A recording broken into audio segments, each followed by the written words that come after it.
एका गावात एक गरीब शेतकरी राहत होता. त्याचे घर खूप साधे होते आणि त्याला शेतीसाठी हवामान चांगले नसल्यामुळे अनेकदा अन्नाची कमतरता भासायची. त्याचा मानसिक त्रास खूप होता, पण त्याने कधीच हार मानली नाही. एकदा तो गावाच्या बाजारात जात असताना त्याने एका संताला पाहिले, श्री स्वामी समर्थ.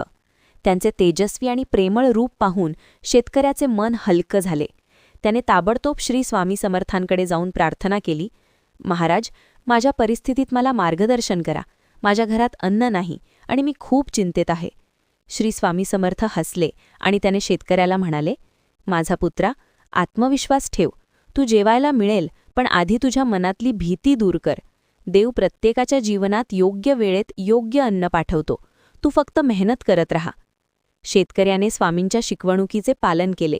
त्याने शेतीत मेहनत चालू ठेवली, आपले घर स्वच्छ ठेवले आणि प्रार्थना करत राहिला. काही दिवसांनी हवामान अनुकूल झाले, पीक चांगले झाले आणि शेतकऱ्याच्या घरात अन्नाची कमतरता संपली.